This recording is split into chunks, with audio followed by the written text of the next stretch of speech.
Good evening, everybody. This is Robert from RJL 518, welcoming you back to another exciting edition of Inside Pitch Baseball. And I'm calling this, of course, Inside Pitch History. Now, of course, Inside Pitch does not have all of the seasons available, although I'm pretty sure one day Chris Davis will have them all. But until then, we has 44 seasons. So this is an episode as we move from 1956, which is the earliest season he has, to 2019, which is the most current, of course. And we're playing one special game from each season as we move through. And today's date is August 1, 1979. We are at Comiskey Park. And this game is the New York Yankees versus the Chicago White Sox. And this turns out to be Thurman Munson's final game before he dies in the plane crash. So this is Munson's last game, and the funny thing about this game, he actually didn't catch in this game. He actually was at first base. So Thurman Munson's last game, and I actually remember in 1979, I moved to Florida in 79 as Michael Peterson joins us here at Comiskey Park. Welcome, sir, our inevitable Yankee fan. And I moved to Florida in 79 from New York, but I moved after his death. I moved to Florida, and I believe it was October, November, I think. Knew he died in a plane crash when I was still living in New York. And then they went home and played the Orioles. That's right. And so that's when he moved here. Now, of course, you know me. I'm not a Yankees fan today, but when I was a kid, I certainly was. Okay. And the 78 Yankees is my favorite Yankees team. I do have a favorite Yankees team. Yes. Of course, a full-time Mets fan that I am, but when Thurman Munson was hurt, every New Yorker wept. And of course, Thurman Munson was on his way. Was on his way to the Hall of Fame. Actually, no, that game that he played, actually, they won it. The Yankees beat the White Sox in that final game 9-1. They actually won that game. They had 12 hits over the White Sox's 6. They actually won that game. So they won the last game they played on August 01. So this is his final game. At least you could be right. You know what, Mike? Give me a second. Give me a moment. Let me just check my information because I was told they lost. They won that game. Hold on. The last game that the Yankees played before he passed away, or am I doing the wrong game? Who knows? Maybe I'm wrong. Give me a second. I was told he won. I was trying to remember if they won that game. I mean, that was August 1st. Yeah, no, they won that game 9-1. They won that game against the White Sox. So yeah, they lost they lost 2 out of 3 to Baltimore. That's correct. That they did do. On the mound in this game was Don Hood versus Ken Kravik. 2 pretty much really unremarkable pitchers, but this is all about Thurman Munson in this game. So we're getting ready to play. Let's go to the top of the first inning. I'll introduce the players as they come to bat. Leading off for the 1979 New York Yankees will be second baseman Willie Randolph. The White Sox at that time were still wearing those. I think they were still wearing those collared uniforms. I don't think they went to the socks across the chest uniforms until a little bit later in the 80s, early in the 80s, I think. Although they did have that White Sox logo at that time, but I think they still had the uniforms where they had Chicago on the front of it. So here we go. Top of the first, Ken Kravik will make the first pitch. That is a 4-6, and that is a strikeout against Willie Randolph. His strikeout rating against lefty is a 4, -1 is a 3, but a 16 will be too high. So Randolph gets the swing. 2-2, he's star line 4. That's a ground out to short for out number 1. Next batter will be center fielder Bobby Mercer. He played center field for this game.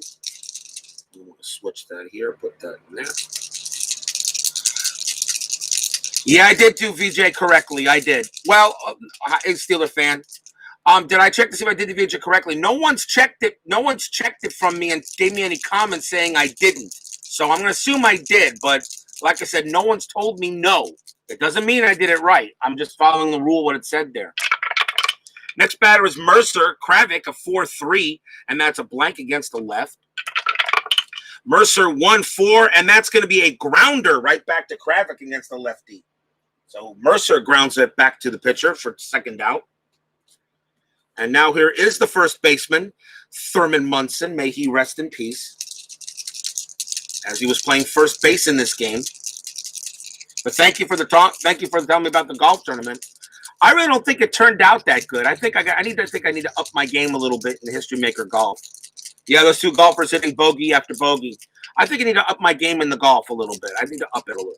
I don't know. I don't think it turned out that great. Kravik 5-4, not like my baseball games. 5-4. That is a rare play at the ballpark. Comiskey Park 2-4. That's a star line too. It's a fly ball to right. The ball is hit to Claudell Washington. His range is a 3.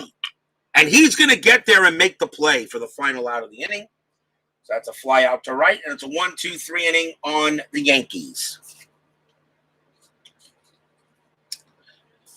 We go to the bottom of the first. Starting pitcher for the 1979 New York Yankees is Don Hood. He was 4-1 with a 3.22 ERA, only had 6 starts in 1979. Bottom of the first, leading off for the 1979 Chicago White Sox will be first baseman Mike Squires. Another good 1970s baseball name. Hood with the pitch. That is a 6-1. That is a star line against the lefty, and that's going to be a ground out to short for the first out. Next batter is the left fielder, Alan Bannister. As we now get to players that I remember watching at that time, of course, the 80s is my favorite baseball decade. Not just because the Mets won at the 86. It just was I thought it was the best decade. 2-4 on Hood. That is a walk plus 10. It becomes an 18 plus a 2 is a 20 from Comiskey Park. I do not have to even roll the D to check the D20. That is a walk to Bannister. That brings up the designated hitter, Lamar Johnson. He's the DH in this game. See if anything on Strat. And that is a 10, nothing happening. Infield halfway. Don Hood, 1-5. That's a walk possibility. An 11 against the lefty. Plus 2 is a 13. And he walks Johnson. Don Hood has walked the last 2 batters. And that will bring up second baseman George Orta. Another great baseball name. George Orta. Runners still halfway. I should say infield still halfway. Runners at first and second now. It's fine whether it's a blowout or not. Helps me learn more. I like to use red chips for control when courses 1-5. Yeah. Anything on Strat? And we have a 9. Nothing happening. So Hood will pitch. That's a 6-2 strikeout against the lefty. A 9 minus 1 is an 8. That's a 6. He strikes out Orta. That's a big K after walking the last 2 batters. 2 down. And that will bring up a very underrated baseball player, in my opinion. Center fielder Chet Lemon. Chet Lemon, for some reason, underrated. And I thought he was a fine player. He did bat .318 in 1979. He had 17 dingers. Chet Lemon was an underrated ball player. I thought he was pretty darn good. Runners at first and second. And that is a 2. And Alan Bannister's attempt to steal third divided by 2 would be a 2. But a -1 on Hood's card makes that a 1. So that would be that would be a hit and run, which is not going to be called. So I'll call that off and hit normally. No hit and run. You thought it would, but here's the thing. Here's the reason why. His attempt is a 4, but you take away 1 from Hood, which makes it a 3. So it would be a 1 is a steal, a 2 or 3 would be a hit and run. But I'm going to call it off. Runners at first and second and 2 outs. 2-6. And against the righty, that's a blank. Chet Lemon 6-6, and he's going to ground out to second, and that'll end the inning. Nothing for the White Sox. No hits, a couple of walks, but that's all they get. And at the end of 1, we've got no score.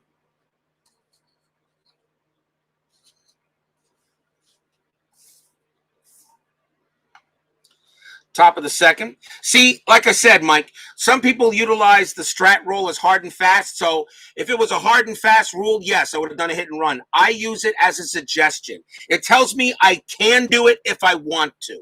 It's up to me to decide on the game situation. Runners at first and second, you're not going to hit and run. Not with 2 outs. With 2 outs, you're not doing a hit and run. Top of the second here is right fielder Reggie Jackson, the man named after a candy bar.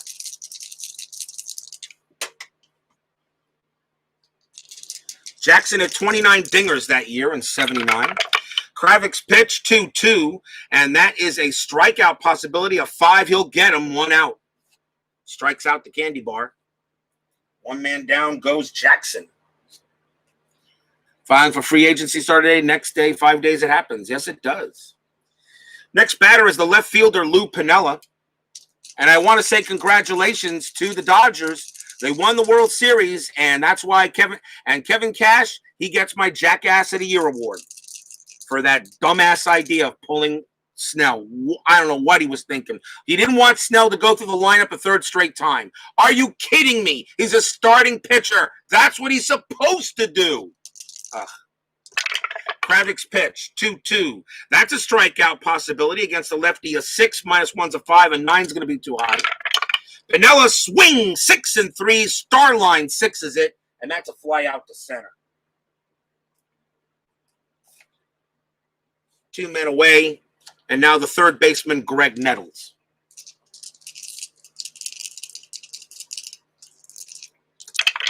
Kravik with the pitch 2-4. That's a walk.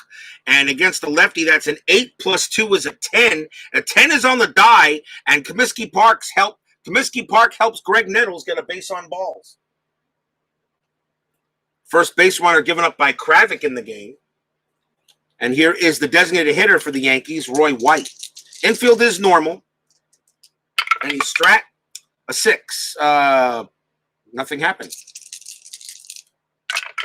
Kravik with the pitch, 3-6.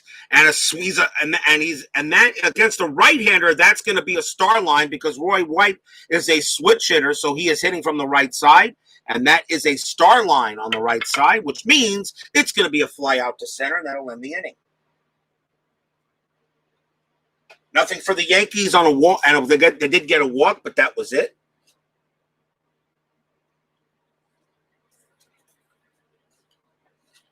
And we'll go to the bottom of the second with still no score. The Yankees originally won this game 9-1. There were 18 hits in the game. So here comes Don Hood, and leading off for the White Sox will be right fielder, a young Claudell Washington. Another underrated hitter, I felt. Another underrated hitter. John West says hello here at Comiskey Park. Welcome, everyone, for a little primetime inside pitch baseball. Don Hood will pitch, and that is a 3-5. That is a walk. And with a 2 on the die, that's a definite walk. So he will walk Washington. And that is the 3rd walk given up by Hood. And that will bring up the White Sox catcher, Milt May. Infield halfway. Anything on strat? And that is an 18. Milt May's bunt rating is a 4. He can make the bunt. He could try a sacrifice if he wants to. Let me see. Let's see. What's his batting average? 254. We're going to go ahead and sacrifice. I'll call the bunt. So first things first, see what kind we get a result here. That is a 6-6. That's a possible home run check. That is a possible home run check, but on a sacrifice bunt, we ignore that. So now we just roll for the bunt. It is a 4. The ball is bunted to first base. That is a 6, and that on a bunt, and his bunt rating is a 4, and that is going to be a successful bunt. So that moves Claudell Washington to second. May is out, and there's 1 away. And the batter will be Greg Pryor. So that is a sacrifice hit to first. And now Pryor will bat. Greg Pryor is the shortstop for this game. Instead of managing the game, he managed the stats. Very true, Tim Pepper, and welcome, of course, to Comiskey Park. For those of you who've never subscribed to my channel, please do so. I got a lot of great stuff coming up. More History Maker Golf, more Inside Pitch, and yes, of course, the Payoff Pitch 1985 season begins Monday. Infield goes back to normal.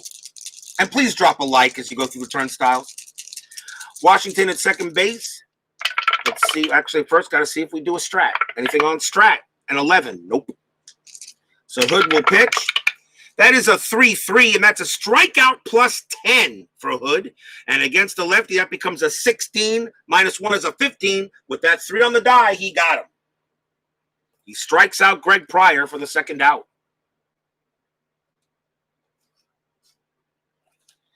And that will bring up the third baseman, Kevin Bell. But yes, Tim Pepper, you're right. He managed the stats. Sometimes you got to use common sense. You got to know when to take a pitcher out. He gave up a single, and you go ahead and yank him, and then the bullpen blew the game for you that same inning.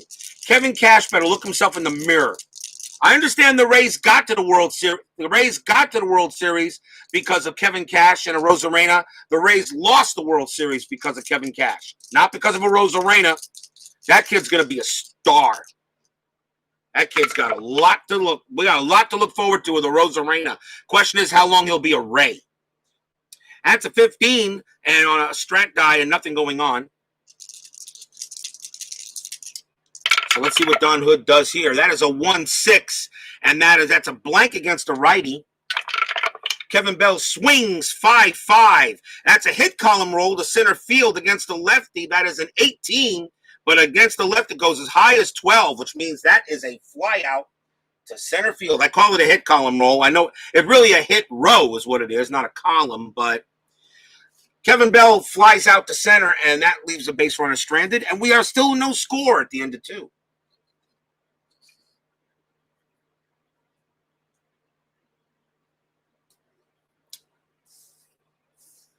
Bottom of the third inning coming up. And leading off for the Yankees will be the catcher, Jerry Narin. He was the catcher in this game.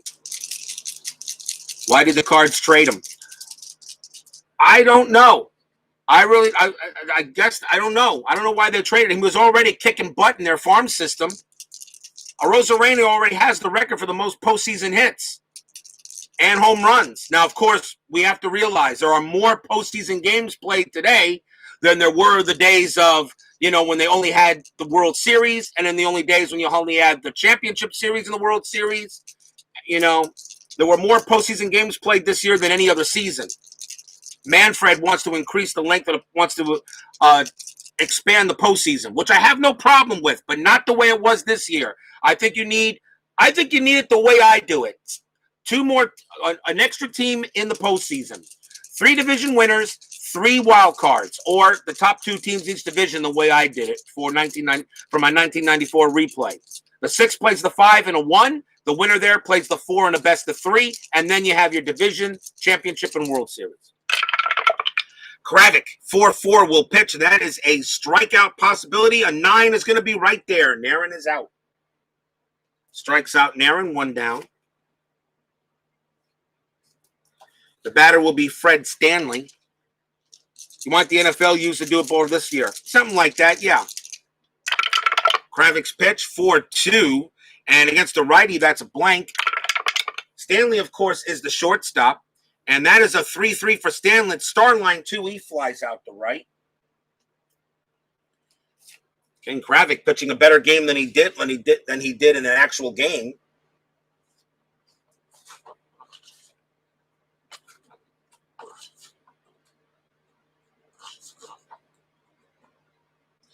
Top of the batting order, here's Randolph with 2 outs. A 1-2 for Kravick. That's at the ballpark. Comiskey Park, 6-2. And that's going to be a double into center field for Randolph. A 2-bagger for Willie. He'll get to second. That's the first base hit off of Kravick in this game. With a runner on second, here's Mercer. Infield normal. See if anything on strat. A 19. Mercer could bunt, but you're not bunting with 2 outs, so forget it. I actually rolled to see if there's a pickoff play because Kravick does have pickoff on his list. 2-3. That's a possible home run check for Kravick against the lefty. It's a 1-6. That is a 2. That passes that check. Mercer against the lefty is a 1-6 for a home run. No increase from Comiskey. So a 1-6 for Bobby Mercer. He sends this out of here. And, of course, I don't miss the tower, and I got to try, and I got to re-roll. So we'll do it again. 1-6. 13. Nope, he doesn't get the home run, but he does get the swing. And that is a 6-3 for him. And against the lefty, that is a ground out to first, and the inning is over. No runs for the Yankees. They do get a hit.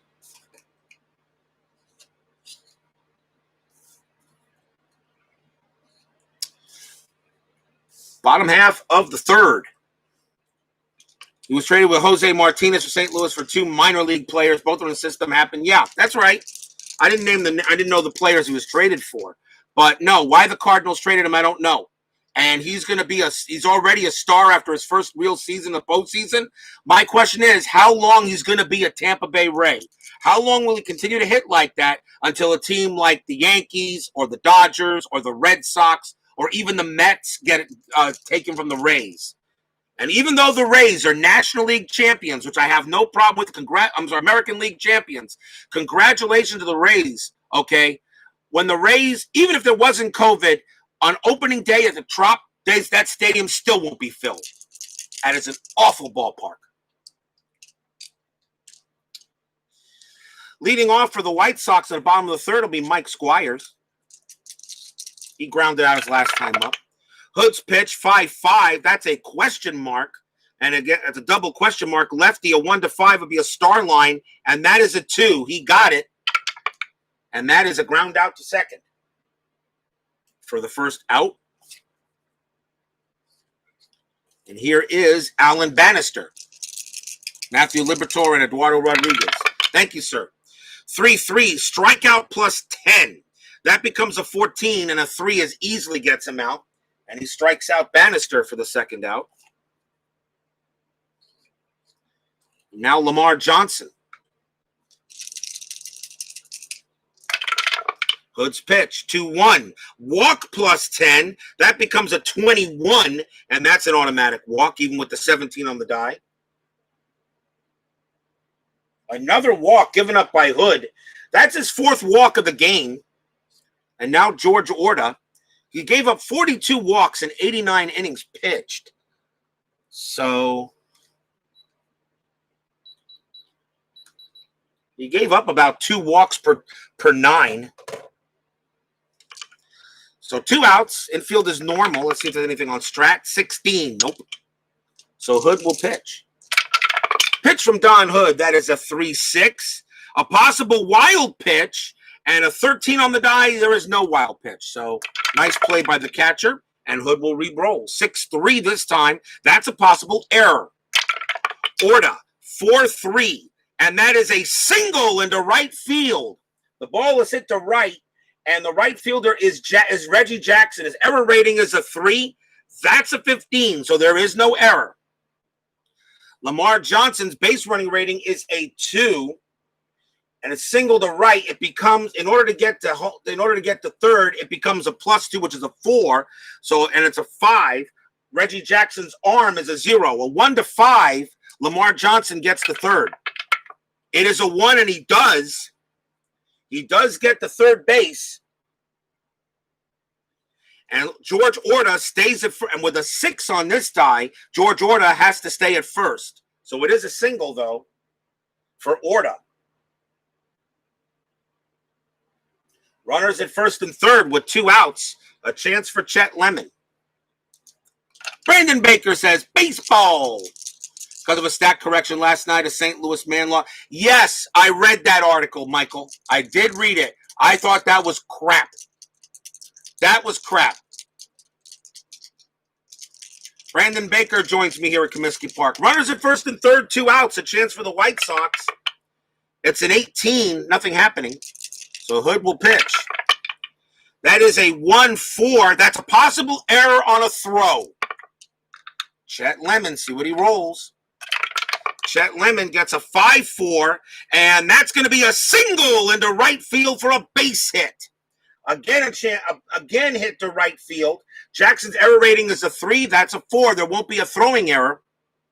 So now we know Lamar Johnson definitely comes in to score. George Order's base running rating is a 3, plus 1 is a 4. In order to get to third base, it's added on a single to right, becomes a plus 2, it's a 6. Reggie Jackson doesn't have any arms, so an automatic 6. There's no throw, so Order automatically gets to set third base, and Lemon holds it first, and the White Sox take a 1-0 lead on an RBI single by Lemon.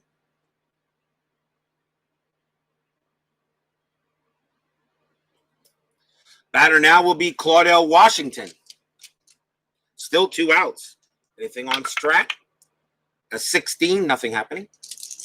Lemon's career cut short by injuries and life-threatening medical issues. That's right, Tim. I always thought he was an underrated player. I thought Chet Lemon was a hell of a player. Very underrated. Great. I thought he had Hall of Fame potential. I thought he did. Hood's pitch. Runners at first and third, 2 outs. 2-3. And against the lefty, that is a star line. He'll get out of it. And that is a ground out to third. White Sox get 1 run on 2 hits and a walk. At the end of 3, the Chi Sox have a 1-0 lead.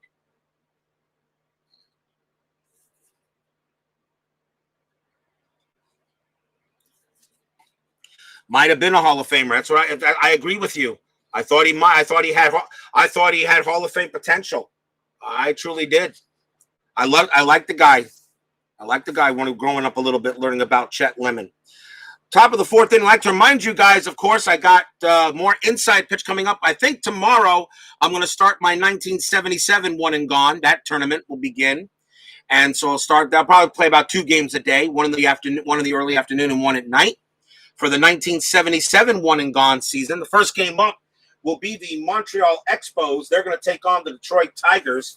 That'll be game 1. And game 2 will be the Chicago White Sox playing the Oakland Athletics. So that will be the first 2 games scheduled for my 1977 one and gone.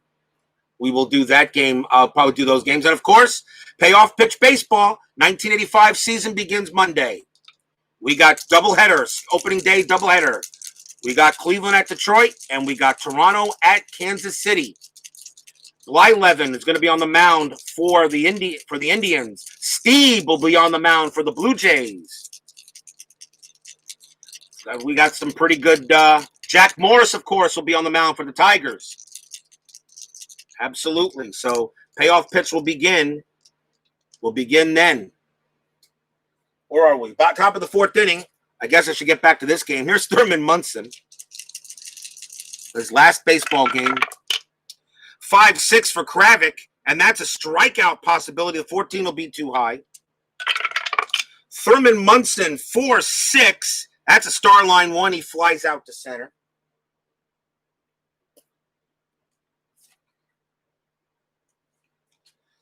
Here is the man. Here is the candy bar. Kravick, 2-3, and that is a possible home run check, and that's not what you want, but let's see what he does here. 2-3, possible home run, question mark, against the lefty, a 1-6, but an 11, he's lucky, he avoids it. So that is not a home run check. It will be a blank. Reggie Jackson still gets to swing, though, 1-4, and he pops out to third.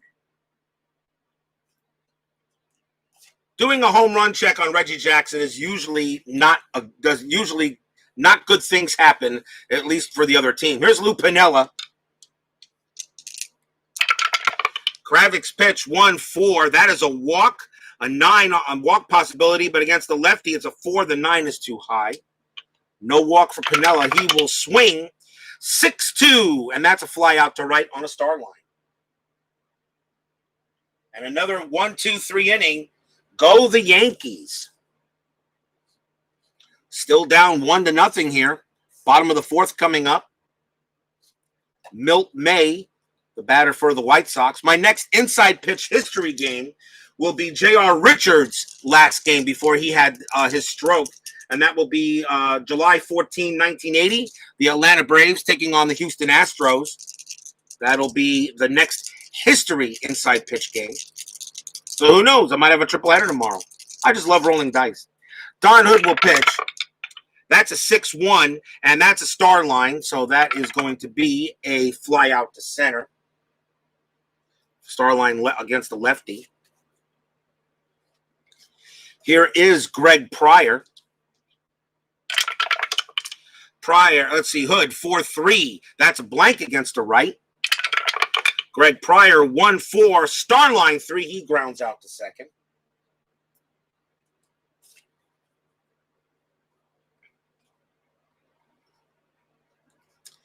And here is Kevin Bell. What's going to happen with these free agents? I tell you, the hot stove this year is going to be very interesting. I have no idea what's going to happen on the stove.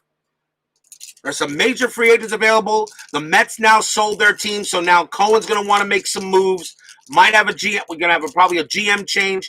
I don't know what my Mets are going to do. There's some free agents available. I don't know what the Yankees are going to do. I don't know. I tell you, I have no idea.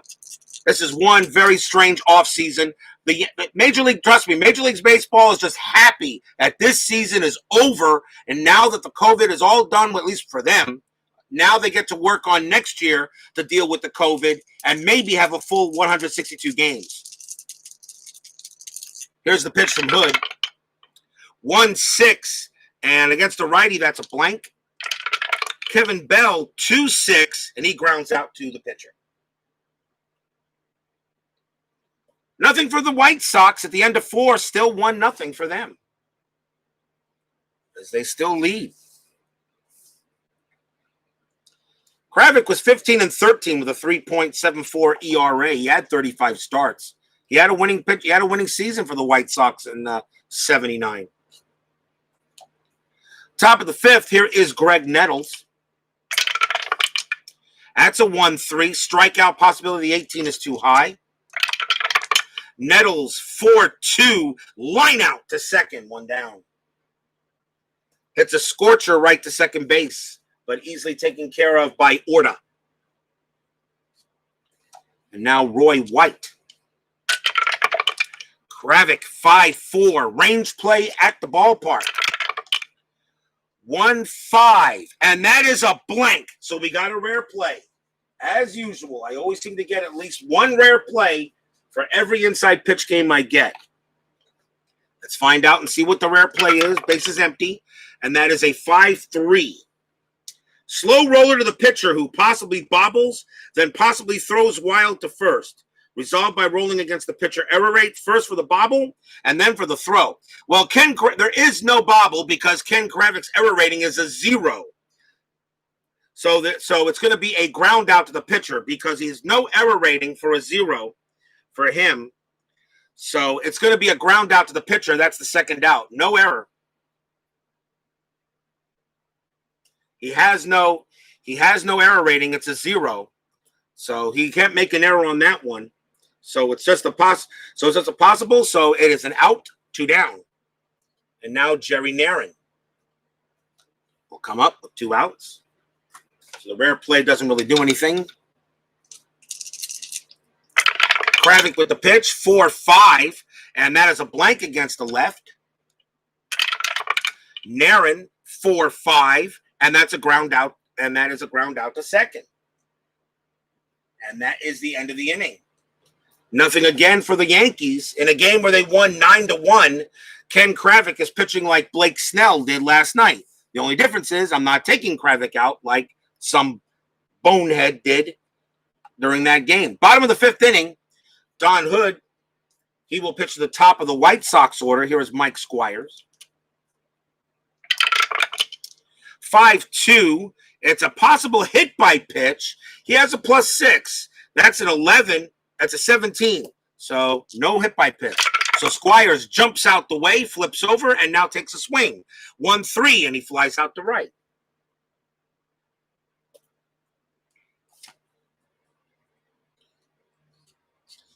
Next batter for the Chi Sox is Bannister.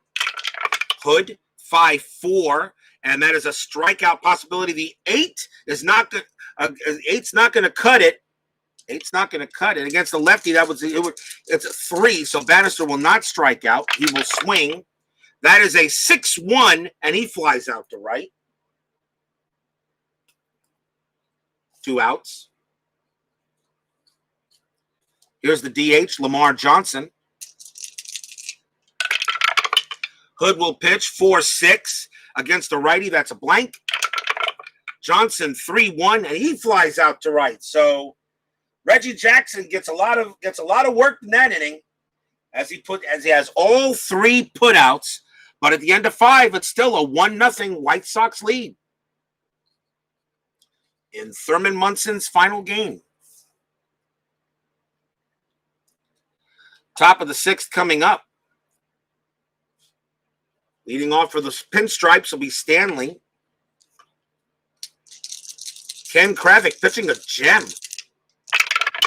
His pitch 2-1, and against the righty, that's a blank. 6-5 for Stanley. He grounds out to short.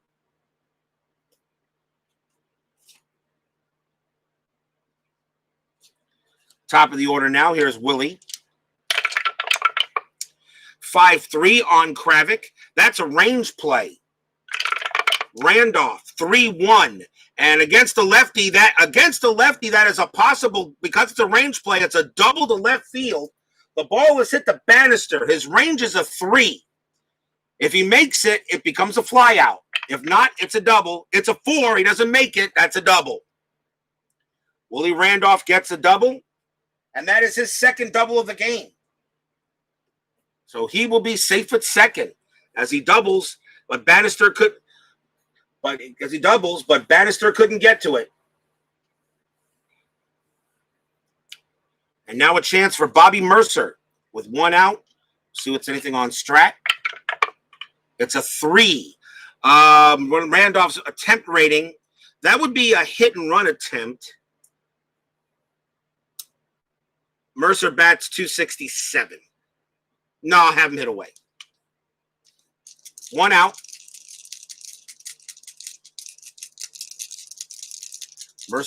Kravik's pitch. That's a 3-1, and against the lefty, that's a blank. Mercer 3-4. He flies out to center.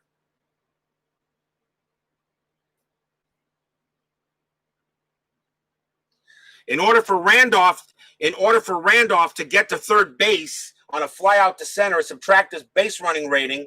So it is a 1. On a 1, he gets to third. It's a 3 he holds, 2 outs. And now a chance for Thurman Munson. In his final game, can he do something for the Yankees in this game?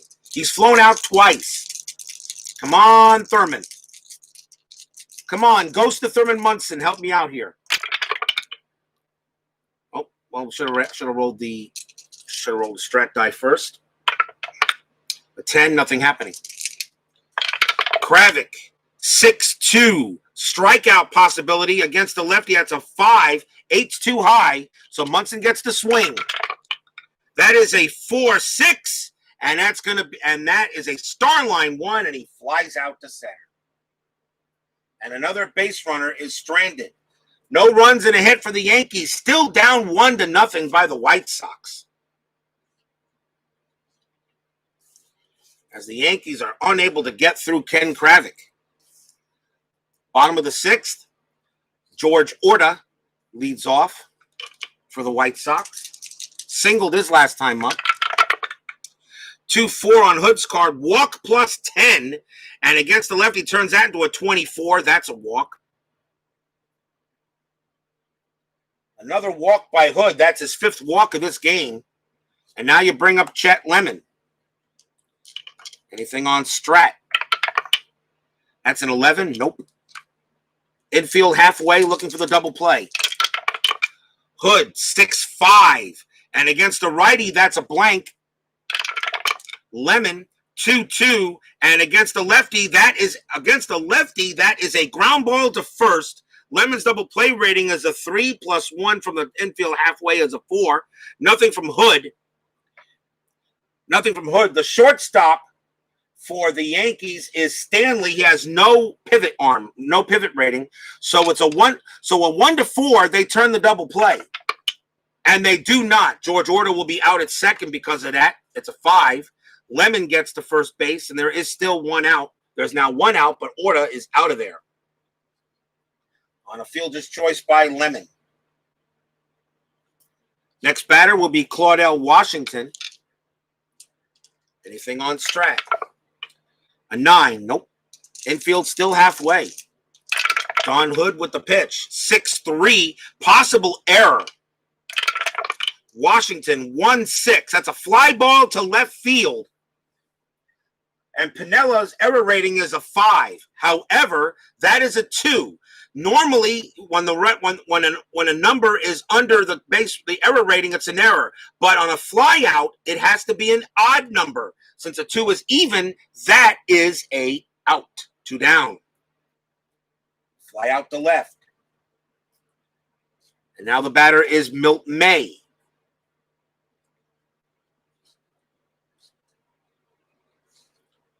Runners at 2 outs now. Now the infield is normal. Hood's pitch. Hood's pitch. 3-2. Possible error on a grounder. And I'm actually way over Hood's tired rating. I never checked his tired ratings. An 18 as a starter. He is tired, but he hasn't hit any of his tired spots yet. What was that? What was that roll I just did?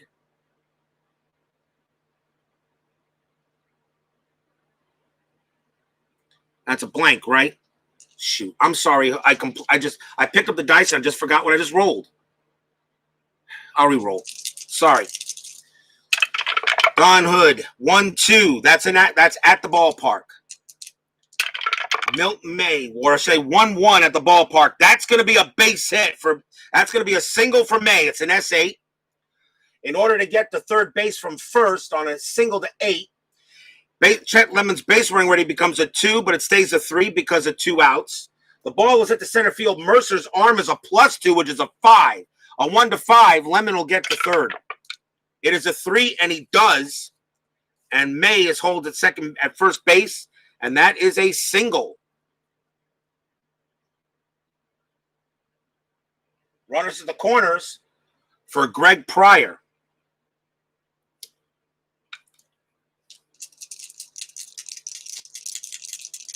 We're going to keep Don Hood there, see if he can finish the inning out. 2 outs, runners at first and third. Infield is normal. Here's the pitch. That's a 5-5. And that is going to be a double question mark. And against the righty, a 1-17, that's a 14. He is going to get a star line. He'll get out of the jam. And that's a fly out to right. And the inning is over. So nothing for the White Sox on 1 hit and a walk. At the end of 6, the White Sox still lead it 1-0. In another pitcher's duel.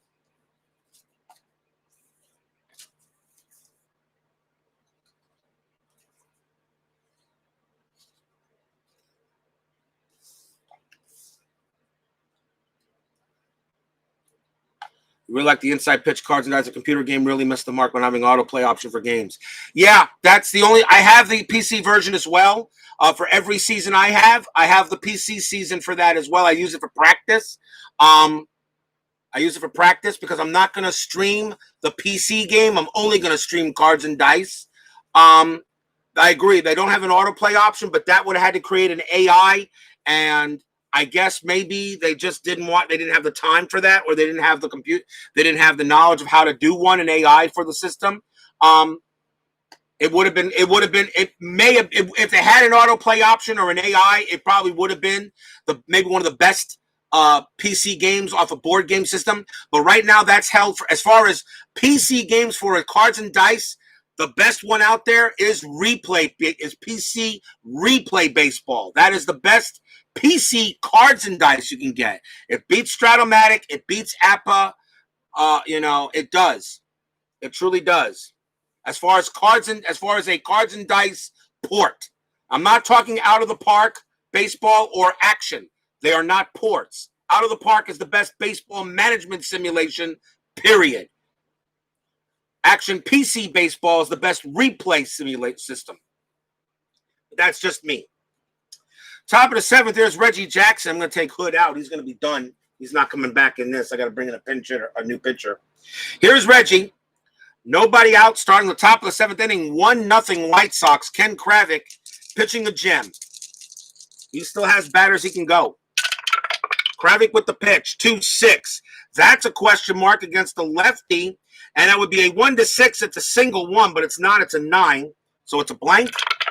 Reggie gets the hit, 1-3, and he singles past the first baseman, and Jackson's on. Base hit for Reggie. And here is Lou Piniella.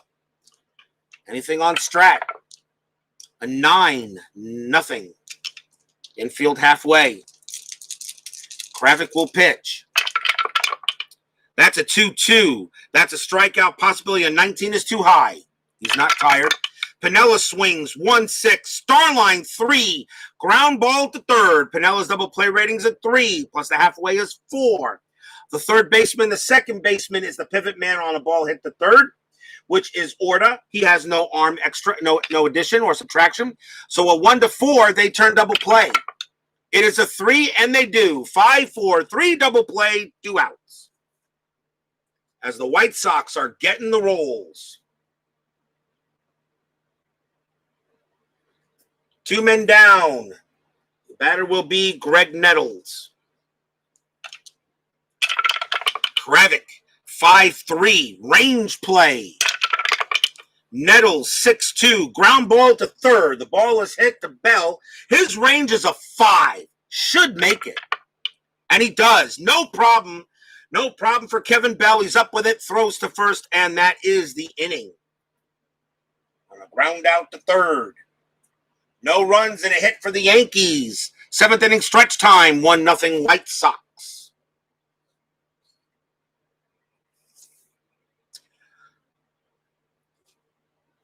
Two rights and a lefty coming up for the White Sox in the bottom of 7th, so I'm pretty sure we'll see a right-hander for the Yankees. Let's see who they want to bring up.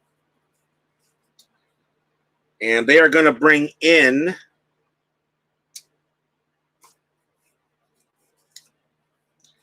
Ron Davis, a very good relief pitcher in 79. 14-2 with 9 saves, 2.85 ERA. Ron Davis had a very good, that's pretty darn good for a relief pitcher. You got every time, which means when you pitch, you get your team 14 wins. That's not bad. Bottom of 7th, here is Kevin Bell. Ron Davis will pitch. And that is a 6-1, and that's a strikeout possibility, and he'll get him. That's a 9, and he gets him. He strikes out Bell, 1 down. Mike Squires will come up to bat next. Ron Davis, 3-5. That's a strikeout, a 4 against a righty, a 3. -1 is a 2. Squires avoids the strikeout, so he gets the hit. That's a 4-1, but he grounds out to first.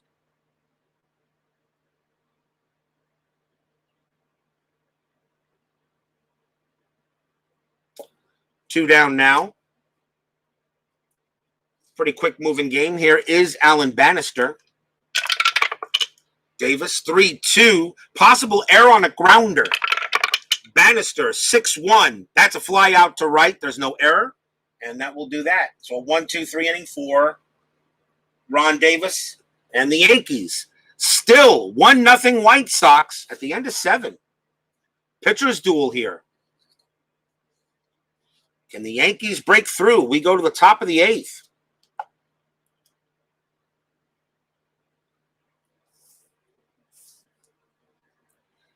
I'm interested to know why Boom Action has a better season replay simulation, replay baseball.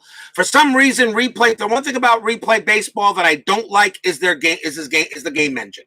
That's the problem. I don't like replay's game engine. It's a chart-driven based system. I don't like it. I don't like chart games. That's why I don't play Action PC Baseball. I'm sorry, why I don't play the replay game. I have the replay baseball game on my computer. The demo only. I'm not buying it or seasons. I'm not interested in it because it just does. I just don't like chart-driven ball games like APA. Because when you go by a chart system, it's finite. It's finite. You can only go by as many plays or replays. That thing is according to the charts, and that's it. It's finite. There's not an infinite. There's not an infinite combinations with the charts. I just don't like the game engine. I'm not saying replay baseball stinks. It doesn't. Replay baseball has a huge following, and I like watching the game being played out. It's just not for me. Top of the 8th inning, here is Roy White. That's why I like going with That's why I like going with inside pitch or payoff pitch. But inside pitch inside pitch has a PC game without an AI. Payoff pitch doesn't have a PC game at all, which I'm actually hoping that Joe Bryan does not do. Payoff pitch should just be cards only. Kravik with the pitch, 6-4. Possible error on a throw. Roy White, 4-4. And that's going to be a single past the shortstop for a base hit. And the ball is hit, actually it's hit to Pryor. His error rating is a 10. That's a 12. So there is no error, and Roy White will hold at first base. It's actually an infield single pretty much. But the Yankees get the leadoff man on, and the batter is Jerry Narron. And we may see a pinch hitter here. Narron bats 171. Let me check the bench and see what I want to do here.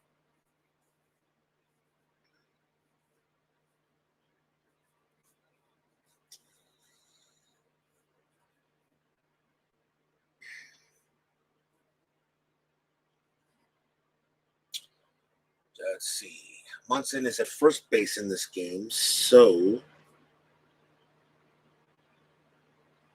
Jerry Narron's going to come out, and coming into pitch is going to be Jim Spencer. Coming to bat is Jim Spencer. Spencer will bat. He will also take over at first base and move Munson to catcher. So now Munson will be catching, and Jim Spencer will take over at first base. Big runner at first base, Roy White right now. Nobody out. And that's what we're going to do here. So so out goes Narron. Spencer comes in, and Thurman Munson will now catch.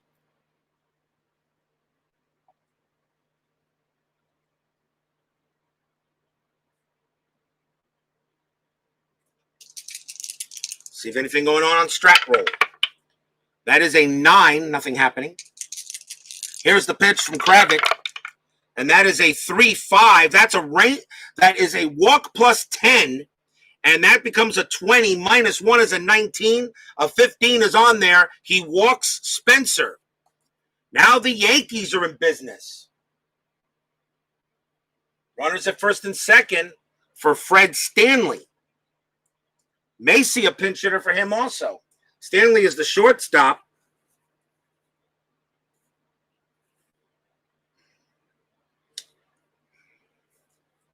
And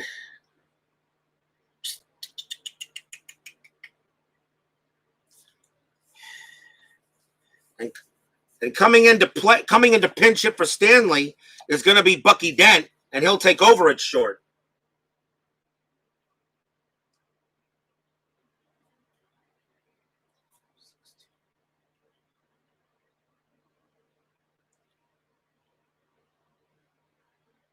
Bucky Dent will pinch hit. That hits about 30 points better than Stanley and is a much better shortstop.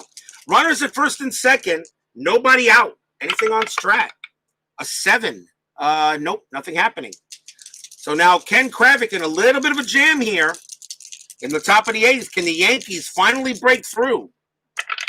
Kravik's pitch. 3-4. That is a strikeout possibility against the lefty of 3-8 too high. Dent gets a chance to hit. It's a 2-3, and it's a star line 3, and it's a ground ball to third. Question is, where?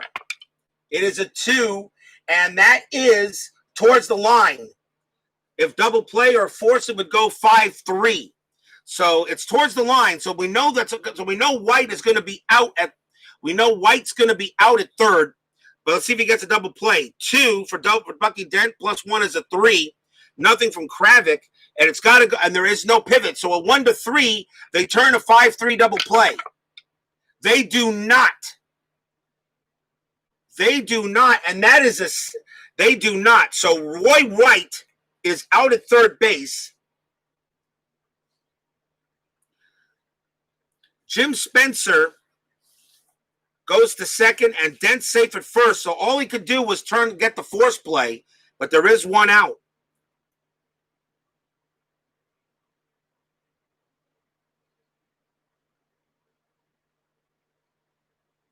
Fielder's choice by Dent, And now a chance for Willie Randolph with 1 out and runners at first and second. Willie Randolph has doubled twice. He's 2 for 2. That's a 15. Nothing happening. So 1 out, infield still halfway. Runners at first and second.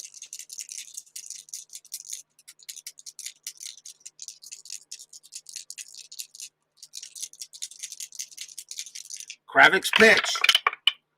That is a 2-3. That's a possible home run check. And against a righty, that's a 1-3. That's a 4 too high, and so it becomes a blank. Randolph gets a chance to hit. 4-2, and it's a star line 5. He's going to fly out to left.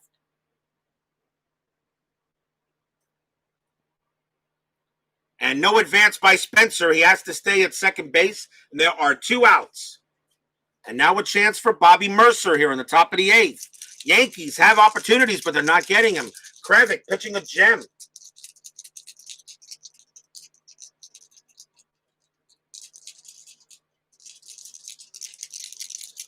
And no, I'm not gonna do a Kevin Cash. Anything on Strat? A 6. Nope. Kravik's pitch. That's a 2-6 on him. That's a question mark against the lefty. A 1-6 is a single 1. That is an 8. It is not. He avoids that, so it's a blank. That would have scored Spencer on an S1, but now we'll see what Mercer can do with it. And that's a 4-3, and he grounds it to short, and the inning is over. No runs, 1 hit. The Yankees had runners at first and second, nobody out. Couldn't do anything with it, and the White Sox still have a 1-0 lead. As the White Sox are getting defense.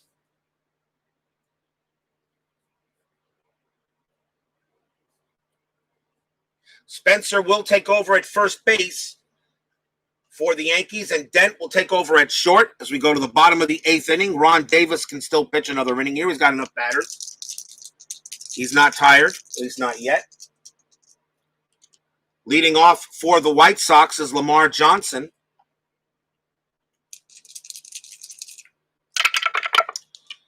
"5-1" on Davis. That's a blank.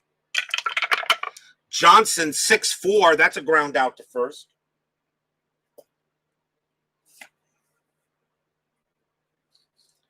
Here is George Orta.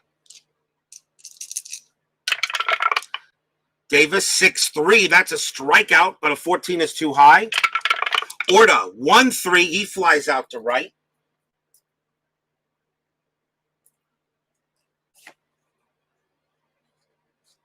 And here is Chet Lemon.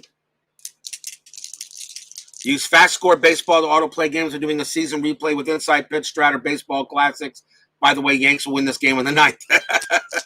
You could be right, Tim. You could be right. I looked at the Fast Score system. I do like it.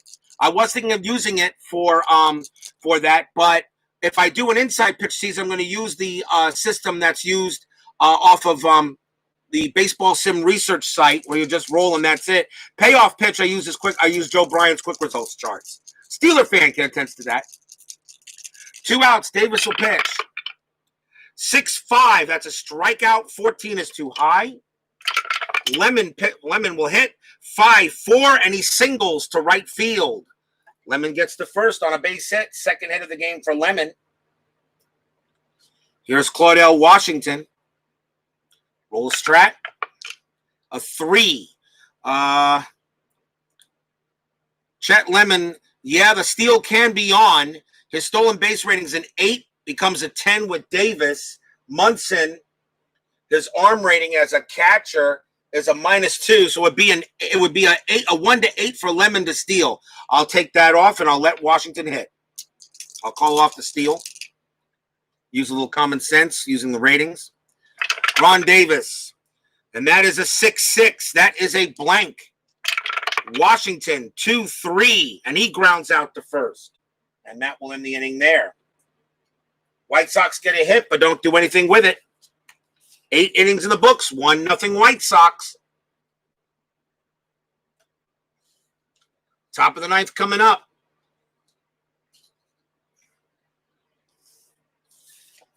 Ron Davis will be out because he would be tired if we go to the bottom of the ninth inning. Top of the ninth, 1-0 White Sox.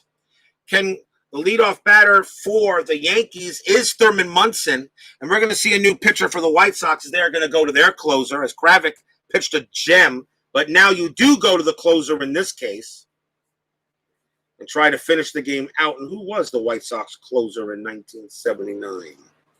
Let's find out. And that would be Ed Farmer.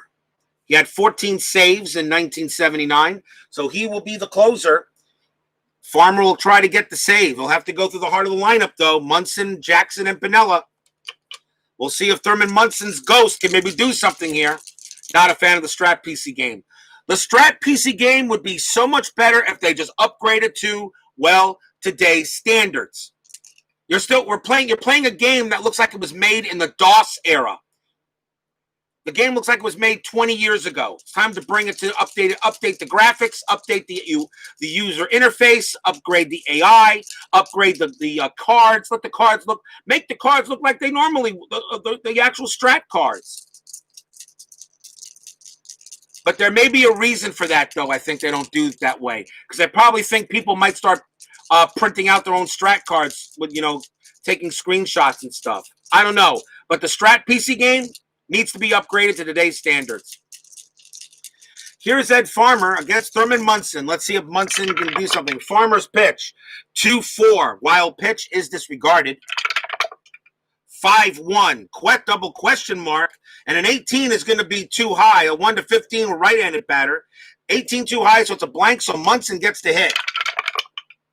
6-3, and he lines out the third base. 1 out. Munson lines out the third. And now here is the candy bar. Reggie Jackson. Ed Farmer's pitch. That's a 6-6 against the lefty. That is a star line against the lefty, which means Jackson is going to ground out to second. 2 down. The last chance for the Yankees will be Luke Piniella.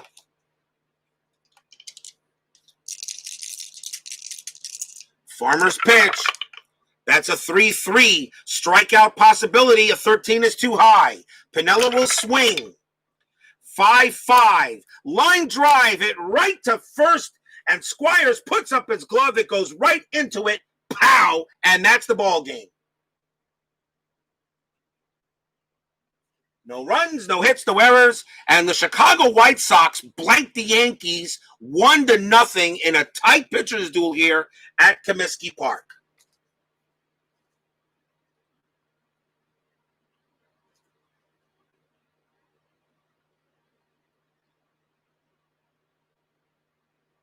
For the White Sox, 1 run, 4 hits, no errors. For the Yankees, no runs, 4 hits, no errors.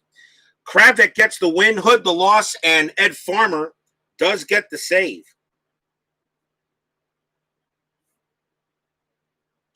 And that will do it here from Milk Toast Yanks. And that'll do it here from Comiskey Park. Remember, we got my next Inside Pitch History game. Will be July 14, 1980. Atlanta at Houston. J.R. Richards' final game before his stroke. And we also have, I will do Inside Pitch games 1 and 2 of the 1977 One and Gone. We'll start the next tournament, and I'll show you the bracket for that real quick. The 1977 One and Gone tournament, which was the second place season in my Payoff Pitch that did not get the vote for me to do the Payoff Pitch full season. And game number 1 will be Montreal at Detroit. Game number 2, White Sox and Oakland. Don't know the starting pitchers yet? You'll find out then. And don't forget, we got Payoff Pitch starting. 1985 season begins Monday with a doubleheader. Cleveland at Detroit, Toronto at Kansas City. Should be fun. Anyway, Tim Pepper, Michael Peterson, Brandon Baker, John West, Steeler fan 1933. Thank you for joining me here at Comiskey Park for some Inside Pitch Baseball. Always a pleasure to roll some dice for you. Please leave a like on your way out through the turnstiles. It would be most appreciated. And, of course, please subscribe if you've not done so. Lots of great baseball action coming up. Can't wait to start everything. Hope you guys enjoyed it, and I'll see you guys soon. Stay safe, healthy, smart, and strong. Have a good night, everybody. Catch you later.